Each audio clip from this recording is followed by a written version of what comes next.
Welcome, friends and foes, survivors and killers. Let's sit around the campfire together and talk about Dead by Daylight. Specifically, Dead by Daylight Mobile. Because it's something I've never really talked about before, and I think now's a great time to start talking about it. For those who aren't aware, Dead by Daylight Mobile is, well, the mobile version of the asymmetrical horror game that we're all here for, and it's maintained pretty closely to the main game.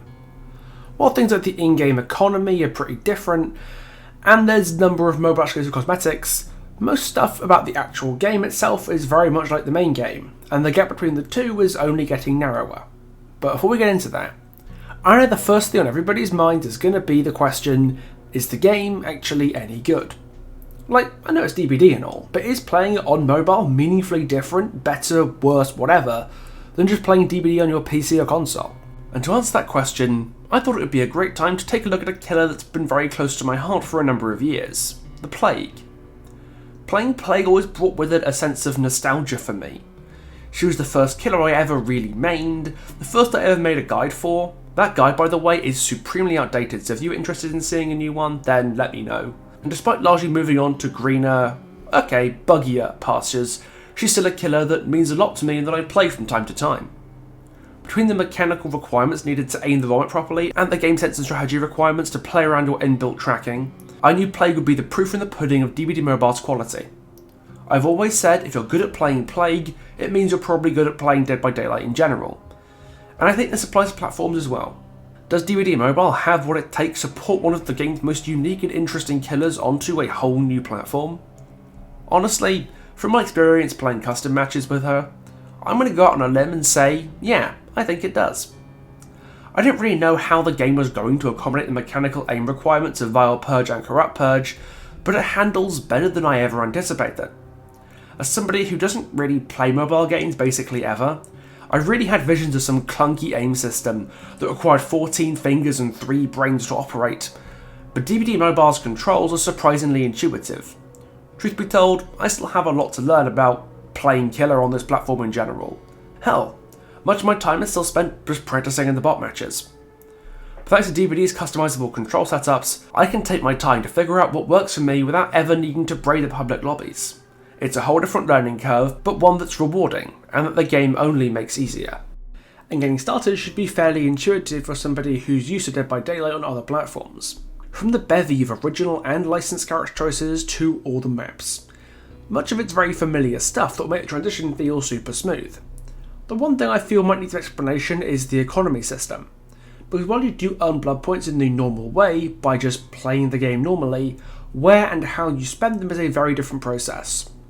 Unlike the regular game where you spend 25 minutes spending points in the blood web, chewing through endless stuff you might not even want, DBD Mobile organises things nice and easily in the blood market, which collects all the perks, items, add-ons, offerings, whatever you might want to purchase all in one place.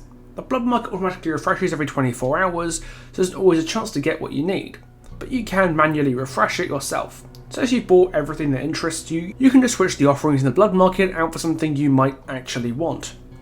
It's clear to me that the DBD Mobile team take proper upkeep of the game very seriously, to the point that there's some features on the DBD Mobile app that were received so well they're being implemented into the main game. The visual representation of the terror radius is something DBD Mobile has had for ages, but is only making its way to the main game soon. And you guys know how important things like hardware accessibility is to me. But very soon, DBD Mobile is going to be undergoing some substantial changes of its own to bring more of Dead by Daylight's features and visuals to the platform. This game is entering the next era of horror, which is a massive update to overhaul many elements of the game and really push what the platform can offer.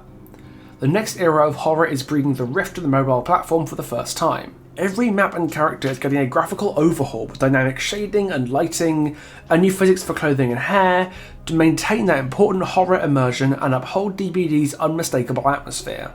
The Yamaoka estate, my favourite realm visually, has especially benefited from this graphical overhaul, and given the platform's limitations, it's been reimagined beautifully. And the incoming social features are only going to make the experience of finding and communicating with other players easier. The pre- and post-game lobbies allow players to communicate with each other outside of matches.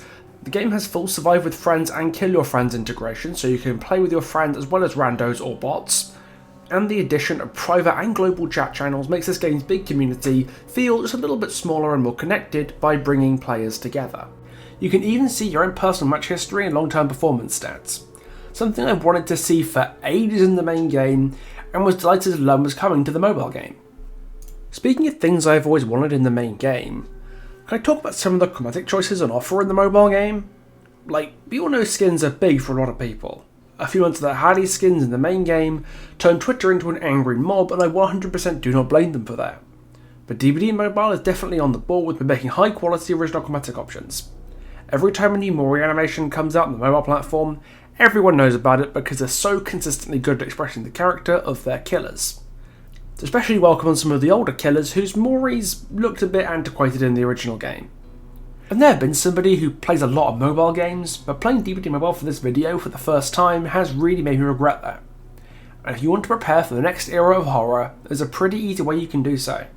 The update doesn't launch until March the 15th, but pre-registration for the next era of horror is open and waiting for you right now.